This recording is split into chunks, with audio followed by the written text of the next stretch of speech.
Greetings, everyone, and welcome to a special installment of City Lights Live, the virtual extension of the City Lights events calendar. I'm your host, Peter Maravellis, and today we are celebrating the publication of a remarkable new book chronicling the cultural explosion which took place in San Francisco's Mission District in the early 90s. Paraphrasing the words of Lynn Breedlove, before there was a language to describe the queer, trans, butch, femme, and everything in between culture that emerged in 90s San Francisco, the photographer Chloe Sherman had begun to faithfully archive this vital scene. The book we are celebrating today is called Renegades, San Francisco, the 1990s. It is published by Hatje Cantz and features the beautifully rendered photographs of Chloe Sherman with introductions by Catherine Opie, Lynn Breedlove, and a foreword by Anna Joy Springer. Before we begin, I would like to announce, as is customary at the outset of each event, I'd like to acknowledge this is being broadcasted from the ancestral homelands of the Ramaytush Ohlone peoples. I'd like to take a moment to pay respect to those who have come before us as stewards of the land. There's a lot of crossover between City Lights and the scene that Chloe Sherman depicts in her book. Many of the people appearing in her photographs, the scene makers, the artists, the musicians, the wondrous troublemakers, crossed over into our orbit over the years. Michelle T. was an editor at City Lights for a period of time. Daphne Gottlieb graces the cover of San Francisco Noir, a book that I edited. We've hosted Lynn Breedlove, Anna Joy Springer, and many others for their writings. So City Lights was also a place where one could get many homespun queer zines and journals. And I cannot keep track of how many drunken nights were spent at the Lexington by various City Lights staff, myself included. So the San Francisco Art Institute, just up the way from City Lights, was also a doorway into this scene, as many of the participants either taught or went to school there. And as a result, many of its denizens made their way through our doors. When venues such as Red Door's Bearded Lady are evoked, we have a very, very fond memory here at City Lights. I also recognize the importance of what such spaces represent in the larger sphere of queer culture in San Francisco. There was a unique freedom of creativity and movement that was possible in that sliver of time. Chloe Sherman has performed a great service to give us a window into that scene, in a way, help spread the DNA of that moment to future generations of unclassifiable and wild youth. So kudos goes to Hatje Cantz, the publisher of this book, for recognizing a good thing when they see it, and also producing such a lovely edition. Chloe Sherman earned her BFA in photography at the San Francisco Art Institute. She's a freelance photographer who has worked alongside National Geographic and AP photographers in the field, and also served as photo editor for Mother Jones magazine. Her work has been exhibited at Schlomer Haus Gallery, also F3 Gallery, and Kunsthal Nürnberg, with her work also being represented internationally with Sotheby's auctions. She's been published in the book Nothing But the Girl, also researches Angry Women in Rock and Out in America. Her work has been featured in such magazines as Rolling Stone, Interview, and The Advocate. Now, she's going to be joined today in conversation by the award-winning filmmaker, writer, and director Jenni Olson. Jenni produced the films The Royal Road and The Joy of Life, as well as numerous shorter films. Jenni is also a writer, archivist, historian, consultant, and her impact on the LGBTQ film community is respected internationally. Jenni was a co-founder of PlanetOut.com and also co-founder of the Minneapolis-St. Paul Lesbian, Gay, Bi, Transgender Film Festival. Currently, Jenni is co-director of the Bresson Project, devoted to restoring and re-releasing the films of pioneering gay filmmaker Arthur Bresson Jr. Jenni is also currently developing her third feature-length essay film, The Quiet World, an essayistic memoir of the same name. So we've posted links in the description of the event where you may purchase copies of Renegades.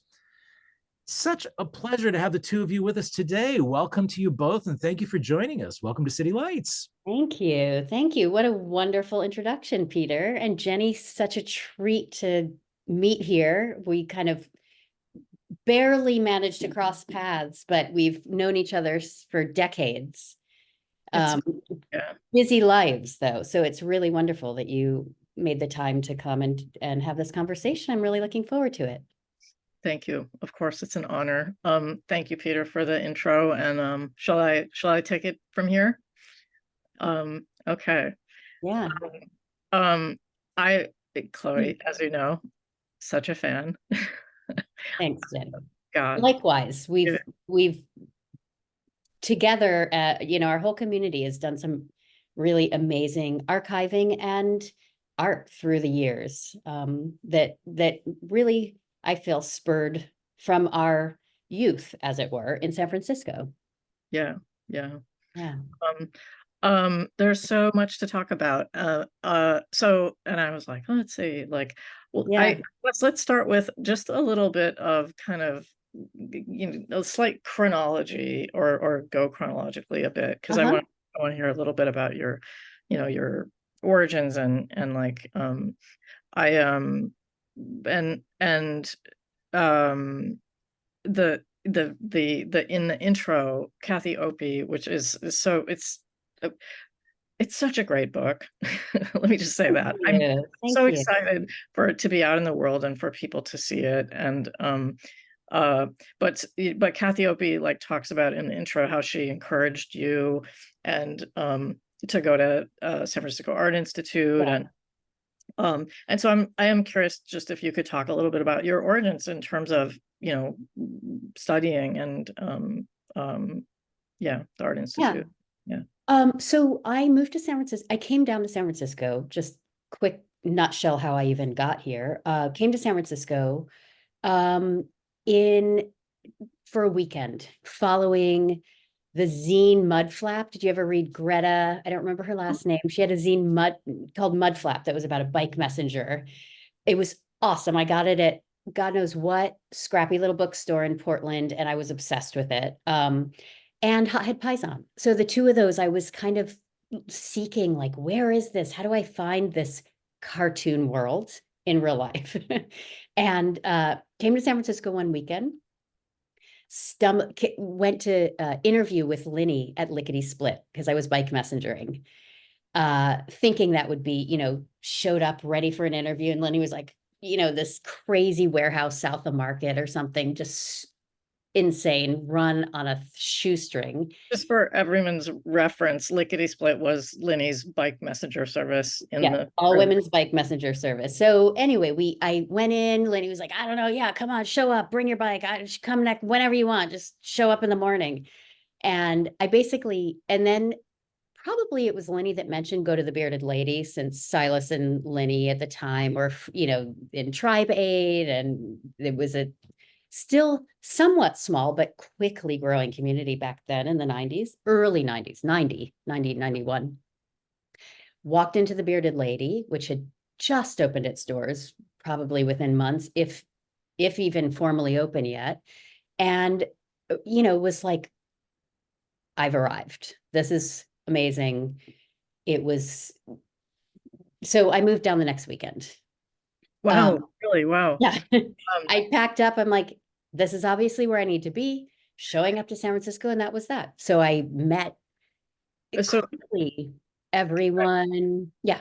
Wait, let me just pause and say, will you press play on the little slideshow thing so we can have some of these just playing while you're talking about this? Yes. And just to like bring to life the milieu, the people, the places. Absolutely. Let me open the slideshow. Of the and like, I mean, just and just to say, so Red Dora's Bearded Lady Cafe was Harry Dodge and Silas Howard's, and Lori Hartman's cafe. And I think even Judith Moman was part of the original founder. It was one of the original founders. Okay. And so on 14th and Guerrero, and like, just, it's such a cool thing to think about it, like in terms of locations. And like next door originally was Black and Blue Tattoo, and then which then moved, and then it was Kiki Gallery was there next door on 14th Street, and then the Lexington Club eventually like up the street on Valencia and 19th, and just this, and Leather Tongue Video on Valencia, and like this sense of the early 90s community, and this kind of dyke queer world. And anyway, so that's great. That's the Bearded Lady. There's the Bearded Lady, yeah. And that was 93 or 4, that picture. Yeah, it was, and as the years moved on, the amount of businesses grew. The Lexington Club wasn't actually open until mid 90s, 90, even 7 or so, I think. But Leather Tongue Video, Dog-eared Books, I think, right there in the corner. I don't know if that was Queer limited. owned. Yeah, queer owned. Yeah. Bearded Lady, Black and Blue Tattoo. Kiki Gallery was originally next door to the Bearded Lady before Black and Blue moved in. It was just, the opportunities were endless for opening businesses and allowing them to thrive, because there were, we were almost self-sufficient. It was a community that could support each other, you know, attend and single-handedly keep these businesses running and alive, and thriving. Yeah, well, and I mean, it's just so like there's so much about it. Obviously, the all of the cultural aspects, right, of like, art and but also like kind of, well, music, right? And like so much of what you're documenting, here we go, the bands of the time, Tribe 8, Cypher in the Snow, the Dodge. Spoken word, writing, spoken word, Sister Right. Spit, Right.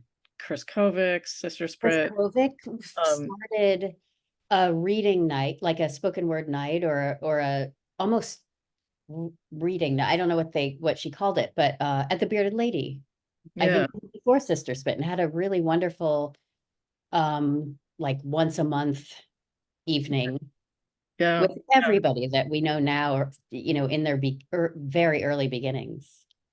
So but that sense of like that the vibrancy of everyone being so involved in, creating community, again, the cultural aspects, Yeah. and the political and activism aspects Yeah. around, you know, and then the like, I just found myself thinking about like also kind of like um leather scene aspects, Yeah. like 12 step, like Yeah. spirituality, Yeah. Judaism, punk. Yeah, These, exactly. um So one thing, I had an event at the San Francisco Library this week that ended up really a wonderful in conversation with Christina Moretta. And in answer to one of the questions, I realized the scene was so vast. Like with anything enormous, we had subgroups, subcultures within our subculture. There was the leather scene, there was the the art scene, there were artists, scientists, it was just, there was room for everything and everyone, and to find their place. You didn't have to just fit the specific queer aesthetic. There were many things going on, because of the sheer volume of people and queers in the city at the time. It was affordable. mhm. And something that's really come to the foreground of my, realization looking at these images, you had to show up then. There was no iPhones, cell phones, social media, internet. If you wanted to if you wanted to find your people, you had to hop in your car or hop on a train or make your way, hitchhike, whatever it took to get to, usually starting the Castro. Mhm. To get to San Francisco, there was no other way to witness or partake in community if you weren't finding it in your small town or your country or your wherever across the United States. People really had to physically show up Yeah. to be a part of. Now you can go onto Instagram and kind of feel like you're a part of it and in your own room, right? You don't really have to physically get there. I think, yeah, well, and clearly, and this comes across in the photos, like too, like this sense of, I mean, the sense that you were all, also part of this community. Like these were your friends, and like this, I love this sequence, like the incredible love and joy and celebration and yeah, joy is just Yeah. so palpable. And I don't know. It's funny, like sometimes I remember, I mean, obviously we knew each other at that time, but I always felt like it was like you guys were like so cool to me, you know? And I was like, oh, I wish Chloe was following me around and taking pictures of me, making me look cool. I did get you to take a headshot of me once for a I print did project. headshot. And then eventually actually I have family photos of you, beautiful early family photos of Right, you and the kids. that's right. When I began a family, people were having kids and kind of shifting into different parts of their lives. And I have this, a whole boxed album of negatives, and it's like Jenni Olson and the fam. There's a few other, people that whose houses I went to and documented them with their babies and young children. Um, so Right. Uh, can I actually let me bring up something we were talking about earlier about kind of speaking of our kids who are now yeah. young adults. Actually, let me be just answering the original question, Kathy Opie. When Yes. I came, I kind of digressed, but I came to the city, and because as you see, it was very DIY. Like, and for instance, the bearded lady was like, you have art, hang your art. You have something to say, come Friday night and say it. So I was taking pictures then and hung it on the wall. I printed, had a show, and Kathy was around. I think she was up doing her Dyke deck, like her Dyke portraits in and Mhm. out next door at Kiki Gallery, or before it was even Kiki Gallery. And I think they first maybe hung at Kiki Gallery. Yeah. Rick, I don't remember his last name. He's since passed. Actually, she was Jacobson, like, Rick Jacobson. yeah, Yeah. Rick Jacobson had this queer gallery. And so Kathy was there and sometimes shooting portraits next door and saw my images. And, everyone was just, it's a revolving door. You're always getting coffee or a bagel or something at the bearded lady or hanging out on the patio. And was talking to me. I was, again, 21 by then, maybe 22, and just had, I think, finished her master's at SF, the Art Institute, Mhm. and was just like, if you love photography, I like your work, go to school, like go fine tune this, edit your work, talk with people. And literally, in those days, I was like, okay, sure, that's a good idea. I'll do it. And did it. I just followed her advice and applied, got in, and it was really the best thing that I ever could have done. It helped to, I worked with a lot of these images in school with professors, with other people editing, this was work that I was serious about, continuing and creating, to document ourselves in the moment. I kind of knew it was something special, as I feel like in many ways we all did, even though I think also in many ways we never thought it would ever end, as Mhm. youth can bring the lack of forward thinking. But yeah, so that my answer to Kathy Opie encouraging me was she did. I followed her advice, and essentially this is what came of it over many decades. So great. And it's so, in that sense too of her early work of the being and having series and like that sense of uh, I mean it's documenting community, Yeah, but it's also art and also. but that combination of things and history and um I don't know, it's been so interesting to see your book come out, Phyllis Christopher's, Yeah, um and then like folks like Jeb, like the and like Rink and like people who have documented Rick Gerharder, yeah, I yeah, mean, going way back, yeah, the folks who have documented our history, who we are, um, which is both history and yeah, art again. yeah, Uh, yeah. uh, Kathy's Dyke portrait series was really, as has been discussed much, groundbreaking in that it's this modern, untraditional scene in the biggest way, with these very traditional portraiture style portraits, backdrops, and traditional poses. And so she was a huge inspiration for sure.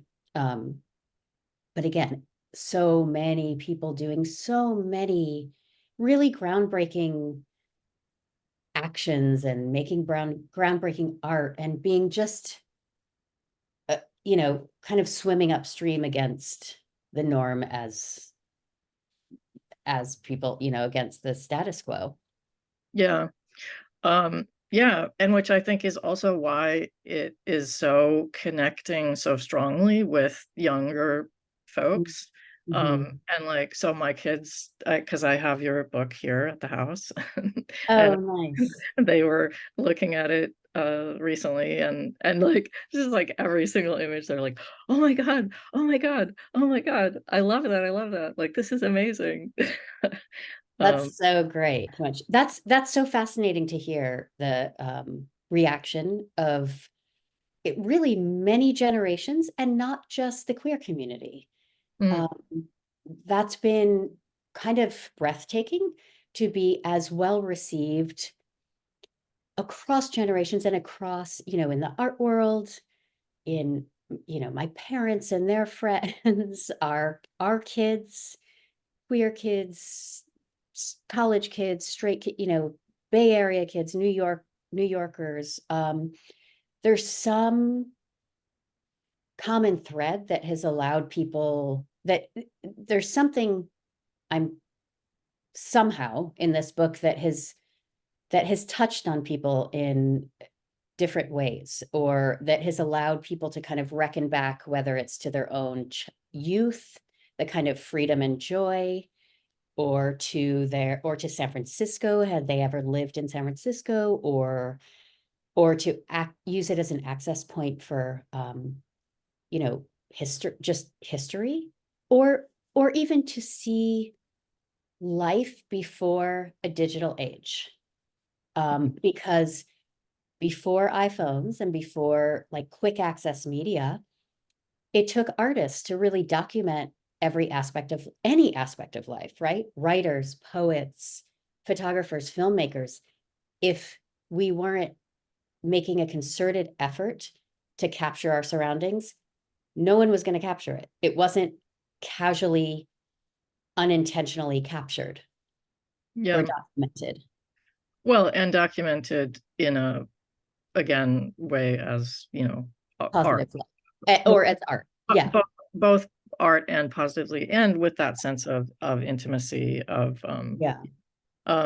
so, and I'm curious, I mean, obviously we talked a little bit about Kathy as an influence, but I'm curious if you can say more about your influences, and also like anything about your craft. And like, so I'm a filmmaker, and I shoot on 16mm film, and like I have my whole shtick about, I like that I'm shooting in this more square aspect ratio, and the ways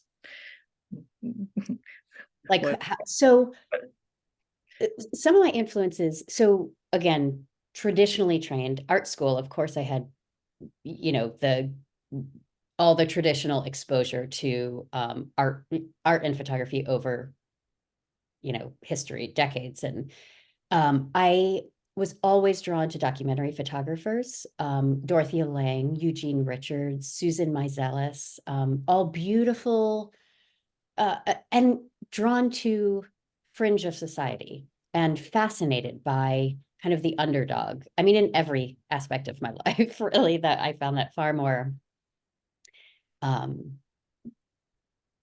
fascinating than just kind of a little offbeat is definitely my preference. And so all the, using them as influences, as people capturing environmental portraits, showing the beauty of people and life of sub and sub cultures, or fringe cultures, communities, and trying to document them with wider angle lenses, so it's not just close up, portraits, but including like just wider angle lenses. You can see environment, you can see bedrooms, you can see street, you can see backgrounds, you can kind of see interactions with other people. And so I shot 35 millimeter film only, single lens reflex cameras. I started with black and white and quickly realized I was missing out on a lot, about half the content of the subjects without color. As you can see, when you compare the two, it's just vibrant and rich with color. Back then with our manic panic hair and bright thrifted vintage clothing. And, it was an incredibly colorful era and community. And so I did all my own printing, processing, worked, again, being in school, I had access to, or for part of the time, and even actually San Francisco had an abundance of public labs. You could go in South of Market, there were labs who would process your work, or there were labs you could show up to and make your own prints. It was easy in many ways to be an artist in San Francisco back then. There were resources and access, and it was affordable. And so when things switched to digital, that was a huge, I don't know about with you with film, but it was a stumbling point for sure. And that was also a time toward the end of the 90s, early 2000s, where social and political shifts were happening in the city. The dot-com crisis really, as far as housing was happening, people were being priced out, bought out. A lot of our friends, right, were being offered big sums of money to move out of their flat so the landlord could, cash in or refurbish it, or, remodel it and start selling or start renting much higher or sell. But it was also a time when most of my friends, or give or take, we had a age range within the community, but kind of the brunt of my immediate family were aging in. People were coming to a point in their careers and their life where they were leaving the city, going to New York, LA, maybe seeking a change in, trying to quote, make it in film or dance or writing or settling down and being with family, having families, or kind of going to the further out East Bay where you could get bigger housing and yards, for less. So there was this big shift at the time when film was harder to buy, was harder to process, was expensive, and things were, and the digital age was upon us essentially. But it wasn't it wasn't here. It wasn't good yet. Like the initial cameras were terrible. Once you shot in poor, low res, low quality digital, it was hard to know what to do with it. So you it was for me, very unsatisfying and uninspiring. And so there was definitely a lull in shooting then. And when I looked at it, I was like, you know what? We're in 2021 or 2001. All of that was happening. My daughter was born, and things, even when she was born, I had a little digital snap point and shoot for quick use, and for sharing. That was like a big thing. You can quickly send it. We were just getting up and running with like email. So anyway, so as far as technical stuff. Yeah. Well, and that's interesting to kind of think through all that of like, oh yeah, when you're young and just like whatever, things are cheap and you're just like having fun and like out and about and and like, Be an adventure. Yeah. Not uninhibited by a lot of responsibility too. yeah, yeah. And like, I don't know if maybe we had talked about this or I read about it someplace, but like, for instance, the shoot at the beach with the colorful, Yeah. or the colorful and the feather boas and stuff. Boas and stuff. Yeah. Yeah. Like, I'm like picturing you, but like in terms of how you decided to shoot things, like, there had to be examples like that where you're like, okay, I have this idea, this concept. Hey, pal, you guys, will you come out and do this shoot with me? But then other times where like a lot of stuff is like, oh, Tribe 8 needs band shots. Yeah. And they're Exactly. like, Yeah. oh, will you shoot us? And like, but anyway, could you just talk a little bit about that? So there was all of that. There was a lot of playfulness. And again, I was also recently talking about how the mission felt like a college campus or like Mr. Rogers' Neighborhood. We were just, you walk out of your flat, you're like, hi, like just, you kind of felt like you knew everyone, even shop owners that weren't, Yeah. just shop owner. It was your neighborhood, so you knew people well. The guy that owned Whole Foods on the health food store in 22nd Valencia still owns the health food store in 20th in Valencia. Yeah. He was just, I don't know where he's originally from, but his family's there. And to this day, I go in there and I'm like, you literally still own this health food store. And he's like, yeah, I remember you from, like we've just known this. I've known this random guy for 30 years, right? As the shop owner.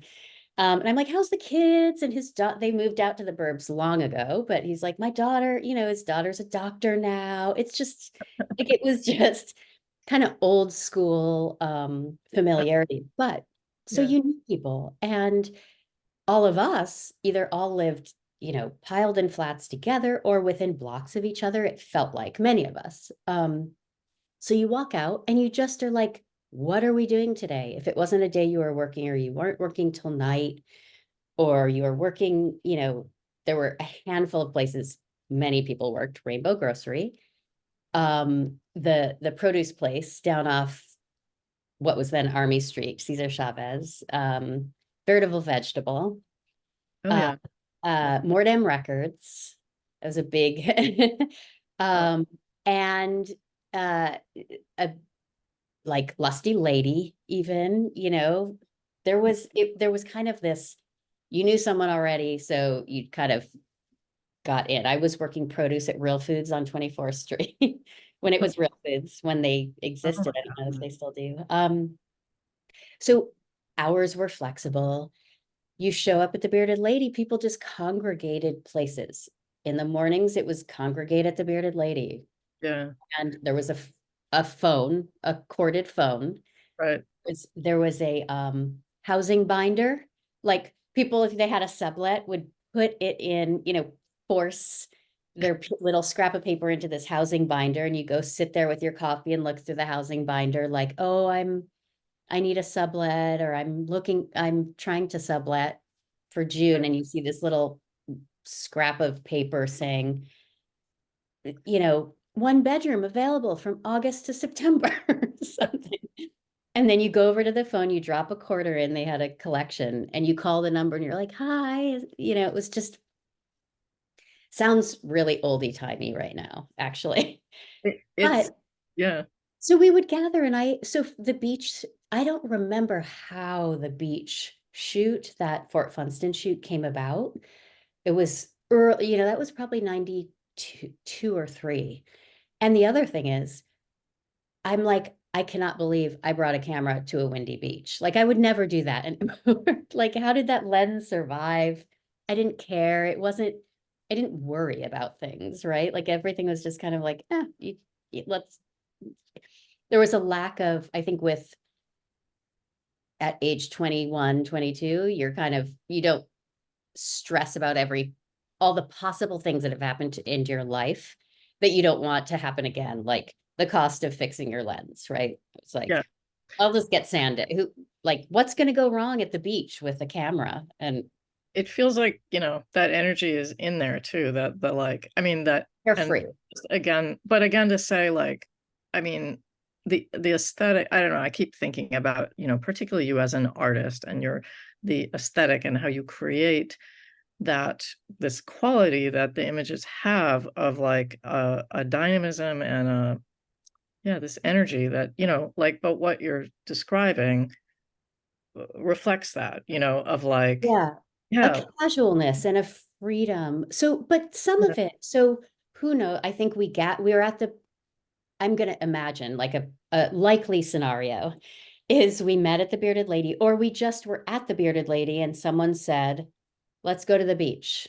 yeah. And I always had my camera. And I feel like, especially if Asia was involved, at no moment in time were there not outfit changes like available at an arm's reach. So, and Shannon, Asia is in a handful of my photos. Let's see. So there's one, well, maybe if we go back through the slideshow, but she sewed clothes, she made clothes, she was incredibly creative and, incredible person. And so we probably piled into someone or a couple of cars and made our way to Fort Funston. And whether it could have just been, let's go to the beach, it's a nice day, or I have my camera, or let's go. And as long as you're coming with your camera, let's turn it into something more, or somebody needs a cover for, like for something. But so, yeah, there were these spontaneous shoots, there were slightly planned shoots. And then there were many times where I was the go-to. I did a book cover photo for Cindy Anderson, or an artist photo for all of Harry Dodge's performances and books. We did photo shoots for, I think Bay Times did a big feature, or the Pink Pages did a big feature on Harry, who had a performance at All right. Muddy Little River. Muddy Little River. Yeah, so I did all those photos, and Yeah. it was Tri-Bait album covers were always like, we need a new cover. Where should we shoot? I'm like, okay, let's find a roof somewhere. Let's go to this mural. And so it was a mix. It was definitely, I was like, have camera will work. I want to ask you something that and I'm not exactly sure how to phrase this, and I'm just curious what you'll say. So, one of the things, these are all folks who were friends and lovers, and there is an extra intimacy to some of the images, a sense of, intimacy. I don't know, but it's just a striking thing, and I'm curious if you have any comment on that. So yeah, I when I look through the book, certainly, like I said clearly in my statement in the back, that this is really a glimpse. It's not comprehensive. There's so many people, so many close friends, and 1 degree removed, it's like kind of a concentric circle of acquaintances of the time. So there's many people who, certainly my closest partners, closest friends, immediate family, housemates, who feature prominently. There are also,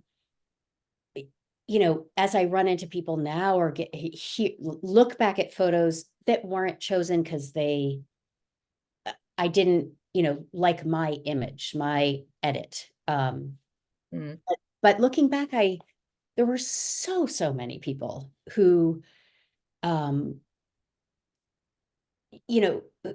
basically aren't in the book, that were a huge part of the community, or honestly, anyone who was there was a huge part of the community. We were there because of each other, because we made up this, like the fabric of the time. We became the fabric of the time. And so, yeah, certainly the date of the day often ended up with a lot of images. And also I shot, so one thing about, back to the question a minute ago, kind of the intimacy and joy of the chosen photos in the book. I shoot copiously. So for any single thing I'm doing, there may be 10 rolls of film that I would process and look through. And it's the ones that I choose that really stand out to me are the ones that are the most often a peripheral moment, or, or a kind of tender poetic moment that I'm drawn to, that I then work with. So the thread of kind of my style and photographic appeal becomes prominent and common through the book, in particular, or through any of my work. So I might have,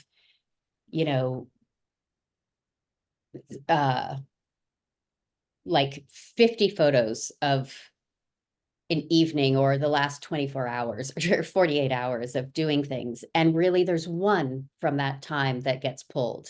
And again, I was able to do a book because then this spanned a decade, really. So picking and choosing. But there were certainly, my closest people were the ones that that I was around day and night and most copiously photographed. So by sheer numbers, the ones where I'm like, okay, if I have a huge bunch of photos, I'm bound to find one or two that really rise to the top that I like, that meet all my requirements that a photograph has to have for me, both color and framing, and having a vignette of like a ribbon of color throughout the image. So I'm as you're talking, I'm having this thought, and like I'm getting oddly, or maybe not so oddly, emotional about, which is that one of the things that it is so significant to me about your work is that there's this quality of like love and I don't know, like almost like heroism of particularly butches and mask folks, and in this way that like is so meaningful and important. And I think there's you have a personal sense of that, like, and like that's what's happening in those images. And and if you could say anything about that, and also correspondingly of femme folks, if you will, of like this sense of like, again, like I think of the word like they all seem like heroes, like or like through this lens, where you're, oh my God, those people are awesome, wow, I look up to them, and like I identify, or I don't know, but particularly around the mask aspect, I wonder if you say anything about that. That's amazing. That's amazing to hear that. So I love hearing people's perception, because I've been working with this, and this is my, for decades essentially, and I put it aside and brought it back out, but it's helpful and fascinating to kind of hear like what reactions are now, especially now. And yeah, so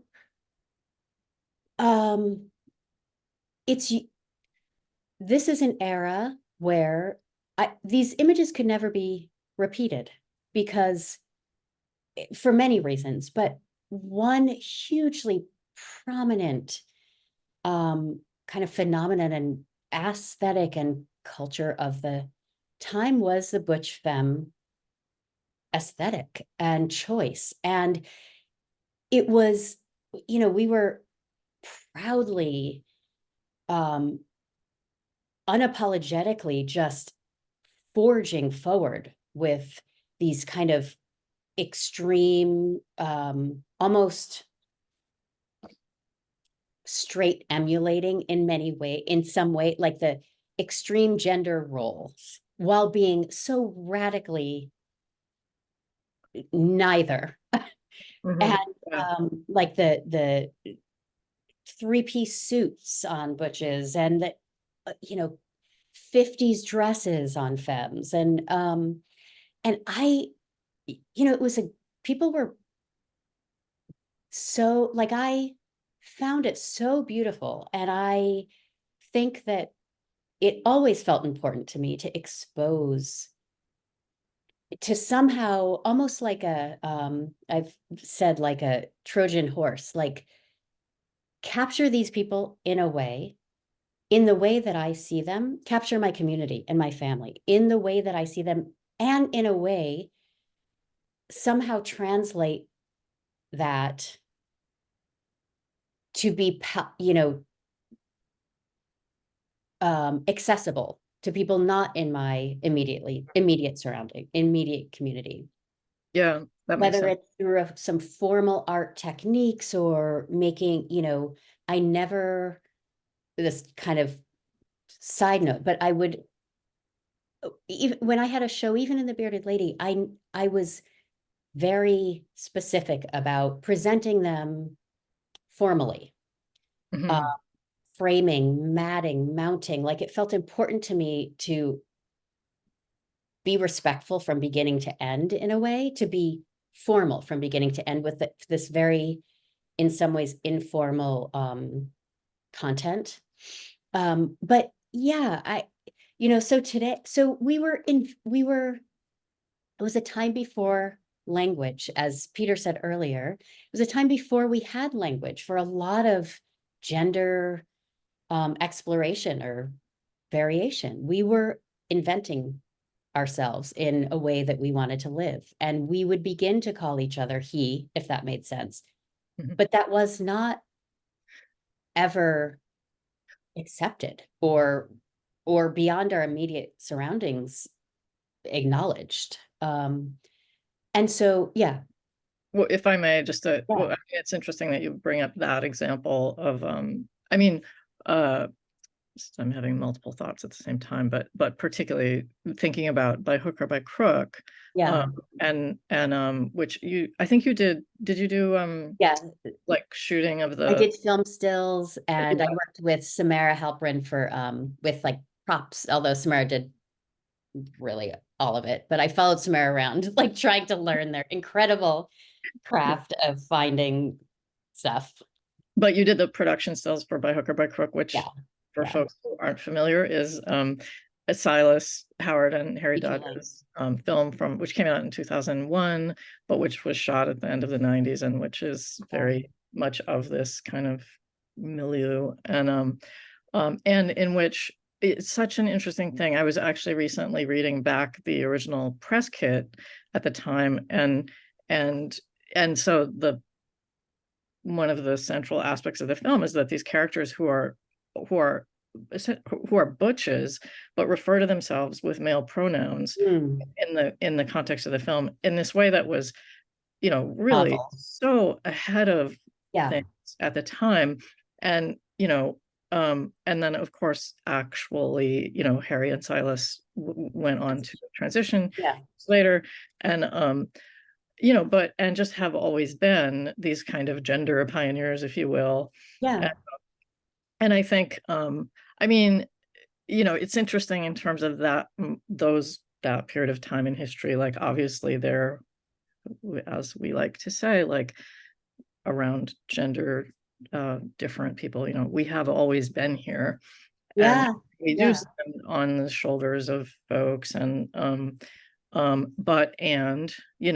we have always been trying to create language and community and a sense of connection. And so many of these photos, when I look at them, especially because literally because they are shot on the streets in the Mission, and like there's all those shots that are at that corner store at Corner store, 14th and Guerrero. Yeah. and I have this Where there very was newspapers in newsstands, there was like the and the payphone. payphone, which was like, you can't even find one anymore. But I have such a vivid memory of like actually running into Silas when I would run into Silas specifically on the street, and like that it made me so happy, and it made me so feel validated Validated. in who Yeah. I was, and Yeah. and again, not to be repetitive, but like that is what the photos do, what your work does in all these ways, and that is so important that we see ourselves. And there's this great line in Leslie Feinberg's Stone Butch Blues Love that book. that where the character Jess, who is Leslie's kind of alter ego, says to their mentor Butch Al, um, if it wasn't for it's like if it wasn't for you, I wouldn't have known it was okay to be me.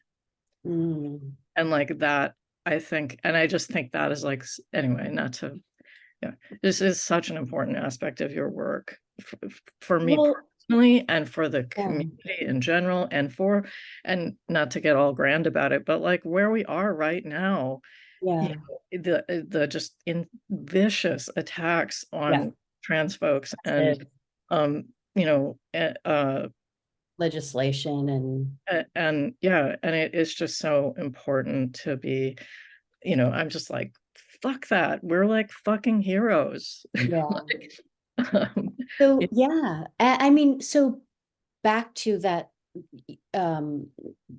what you were saying a moment ago, of just, you know, we felt handsome and beautiful, and we saw each other as handsome and beautiful, and we were attracted to each other, and we reveled and lifted each other up. I mean, it was one of the only places, you know, it wasn't like that in LA. Mhm. There wasn't a welcoming of butches or even high femmes. I mean, I think it was very different. I'm not going to speak for LA. I'm actually here in LA right now, in my daughter's apartment. We felt like there was a subculture in LA, which of course Kathy was a big part of, like ultimately, but in Yeah. but I think the not like greatness of the streets of San Francisco, because you can be a pedestrian, and so you were like, you know, the spontaneity that it's easy to have community if you can make it. Or it was just the physical proximity. yeah. But the gender, the kind of gender exploration, I feel like was so unique to the mission, you know, you know, that whole San Francisco, I guess, in general. And again, there was a lot of self-sufficiency happening. I mean, one of the reasons I said this could never be retaken today is we've come to transitioning medical care was not easily accessible or available. We knew a few people who had transitioned, but it wasn't until the very late 90s that people just really started in a bigger way, kind of taking testosterone or considering or getting surgery or having medical care at all. So this was like the preview, in a way. Like we were doing it without, and today it's very different. We accept in many urban environments choosing your own pronoun. I mean, you can look on medical forms, you can look in probably New York, LA, but any East or West Coast city, you might be able to say he, she, you know, they.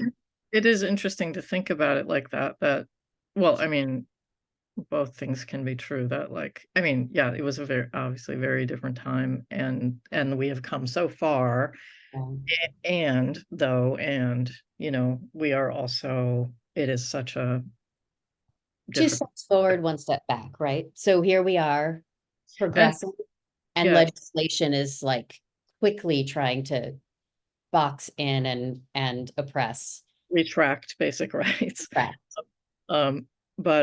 But anyway, I don't know. Again, I mean, I think I always think about, you know, culturally, I mean, especially in relation to film, but in relation to your work, like, again, just like how important it is that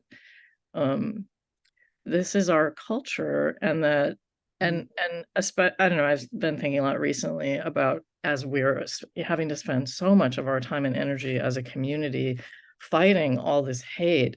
And I'm like, that is not what I should be having to do with my time. What I should be getting to do with my time is looking at these images and being like, we're awesome. And like, I was, Hazel was, my kid was saying how much they love this image. You know, it's like, we should be looking at, you know, queer joy.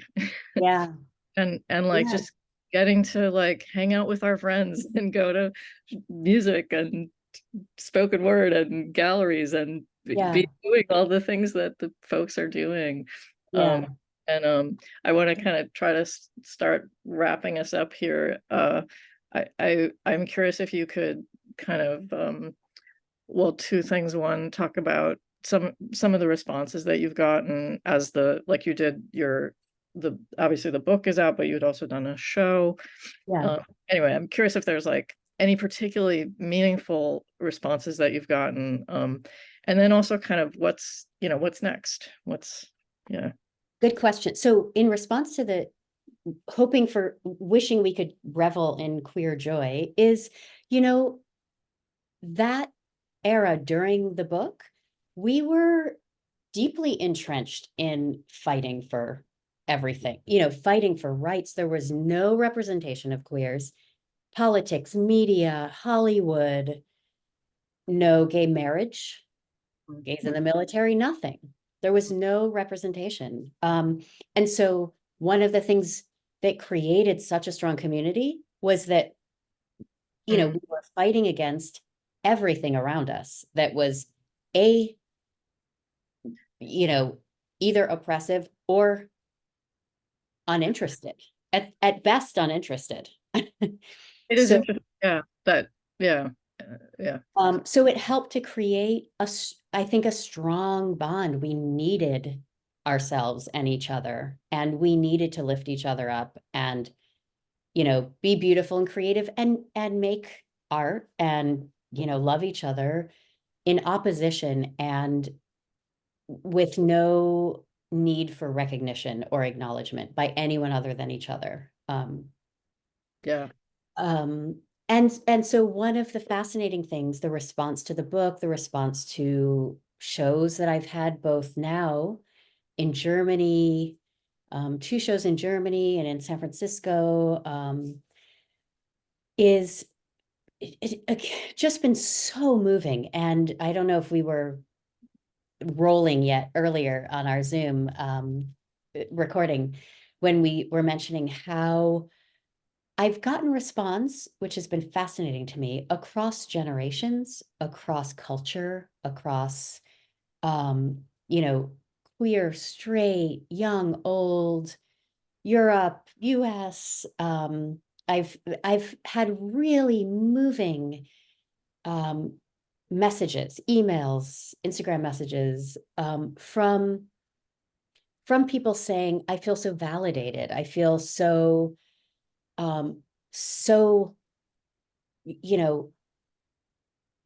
valued seeing these images and having this book, or people from other countries, like a kid from Argentina writing, like, I can't find imagery anywhere and I'm doing a report, or I'm in a college class and I'm, people reaching out like, can I use your photos for my school journalism project? Or just because it makes me realize how hard it is to access. Every community needs a history, needs generational, content, advice, looking to, if you're close to people, turn to religion for that. And people, if you're close with your family, you seek information from your grandparents. Like, there's information that's valuable to be passed down. Like you said, to be able to stand on the shoulders of generations before, even if all you want to do is rebel against it, it's something. It's like what we can offer the next generation is a place to rebel or embrace or, learn from. But, we progress through history. And when you have I'm finding that people were hungry for a reference point, and for something they could either call their own or decide to just be proud about and be joyous Yeah. about. Yeah. And that also, we have some of the images we see are like Stonewall bottle throwing it, like these kind of heavy, necessary, but like journalistic imagery. It's not always positive. It's like, this crisis happened. Here's a picture of the streets of Stonewall, the streets being in Right. which people are fighting. And so to have a comprehensive, not comprehensive, but to have a book, comprehensive in that it's an intimate story, that's mostly positive and joyous, I think it turns out quite unique. Yeah. Yeah. But you're right, Phyllis Christopher.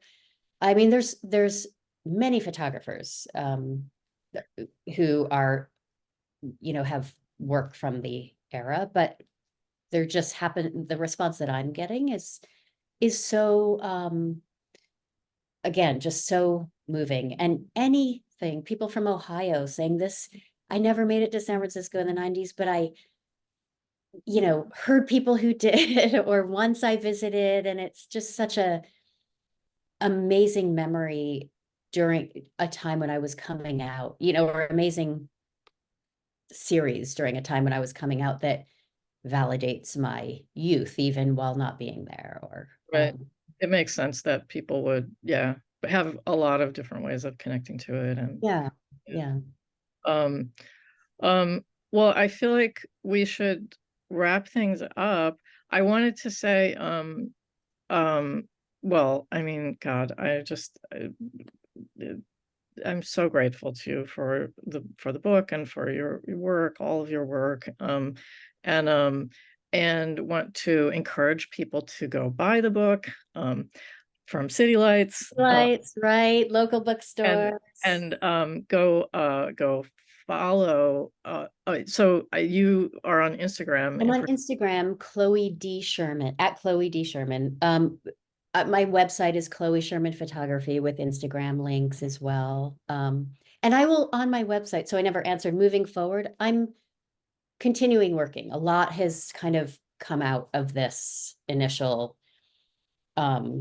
explosion of interest, really. So I will be doing more documentation. I'll be, capturing the queer community. I have some projects on the back burner that I'm working on. So website and Instagram are good ways to keep track. Excellent. Yeah. Well, okay. Well, yeah. So go follow Chloe on Instagram, and see even more of this amazing work. And and thank you so much, Chloe, and thank you to City Lights. Such a great thing to make room for. What an honor to be on, here with Peter from City Lights. I was like, geez, I feel like as a San Francisco resident at any point in my life, to have, be tied into the City Lights canon of whether, YouTube and book in the bookstore is the ultimate, Exactly. ultimate. You have arrived. I have arrived. This is it. And I want to thank both of you. Really want to thank both of you for gracing our virtual halls. And Jenni, we appreciate you doing the honors. I love your usage of the word heroic. I think that beautifully captures the aura of the book. I recall when the book first arrived at City Lights, it was like opening up a Christmas present. Like, we must have spent like 2 hours at the front counter, just like leafing through it. Oh, amazing. And I think what amazing. struck me emotionally about it was the fact it reminded me so much of the reaction I had when I first saw the work of Ruby Ray and Bruce Conner for their punk rock photos of the late 70s, which I kind of lived through that period. But this was different because the photos of that period were more like gritty and violent, and these were lush and colorful and sensual and humorous, and on the people in there were super smart. And so but it was still a beautiful, capturing of this scene and that kind of feeling that one would have. And I think you just did such an amazing job. So congratulations, Chloe. you. Really wonderful edition. And we're happy to be featuring it at City Lights. And we have posted links for those of you watching. Please do use them to purchase the book. It's also in store. Come on down, visit us. We're open from 10 in the morning till 10 in the evening. Browse our stacks. We're in North Beach. And this broadcast has been made possible by the support of the City Lights Foundation, continuing the legacy of our late founder, Lawrence Ferlinghetti. Goodbye, everyone. Take care, and we hope to see you soon. Thank you all. Thank you.